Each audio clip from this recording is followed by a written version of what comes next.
Hi and happy holidays. If you struggle with addiction or alcoholism, it can be a really tricky time because there's a lot of celebration going on, and obviously most people when they celebrate like to have a drink or take a little bit of drugs, which we can't do as addicts. So that option isn't open to us. If you struggle with addiction, one is too many and a million isn't enough. So we can't stop like other people, and that's what I've got to remember myself. I can't have one drink, I can't have one drug. I will keep going until devastation happens and I've ruined my life.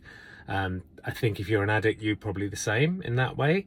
So I wanted to make a video about how to keep safe in the Christmas period and how to keep safe around this time. Before we get started, if you like what I'm doing on the channel, please make sure to subscribe and click the bell to never miss a video. I'd really appreciate it. Also, if you like this video, drop a like on it. Apparently it helps the channel. So what I do in situations where people are drinking or taking drugs, and I try to avoid those situations. Firstly, if you're in a program, there'll be sober celebrations going on and you can join those. I've never actually been to one of those, but I've heard about them and people love it because you're just with other sober people and there's not that pressure. But if you find yourself in a situation, or I keep it to myself, if I find myself in a situation where people are drinking and using, I have to fast forward the tape. That's something that was told to me early in recovery, and it's been a really useful tool. Just fast forward the tape to what will end up happening if I have that first drink or that first drug. Now for me, if I fast forward the tape from the celebration that we're having, it won't stop when the celebration stops. It won't stop that whole evening. It won't stop the next day. I would just keep going. Once I've set that tiger off, there's no telling where I'll end up. I break out in handcuffs when I drink and use. If you're an addict, you've had terrible things happen to you as a result of drinking and using. So just fast forward the tape. And for me, it's easy for me to convince myself not to do that first one if I fast forward through and see where I normally end up. It's not going to be any different. My addiction will tell me it'll be different. My addiction will sit on my shoulder and say, oh, you can just have one. You can just have one. You know that voice? It's trying to kill you. That voice, that addiction voice, is trying to kill you by saying, just have one, just have one. We can't have one. If we're an addict, we can't have one. Another useful tip for me is just avoiding people that are really hardcore partiers. I had to cut everyone like that out of my life when I got sober. It was just too dangerous, and I lost some friendships, but I gained a lot of new ones from the program.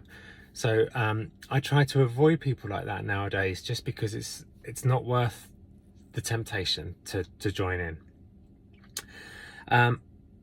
Another really good tip, if you're an addict, and if you are an addict, I hope you're in 12-step programs, because that's been the solution for me to change. I had to change. I couldn't just stop drinking or using. I had to fundamentally change. I had to change as a person, and how I changed as a person was by using the 12 steps. So if you're an addict, I really encourage you to go to 12-step meetings and find a sponsor. If you're in those groups around this time of year, go to more meetings, because there's a community, there's family, there's a whole connection there that you would get from hanging out with friends that use, but it's far more healthy and it's a supportive, loving environment. So take advantage of that. Go to a meeting a day. That's what I did. When I first got sober, they told me 90 meetings in 90 days, and I did that.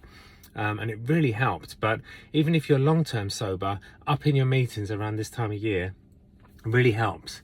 It really takes away that squirreliness and that feeling of just like I'm not part of. And lastly, this too shall pass. It doesn't last forever.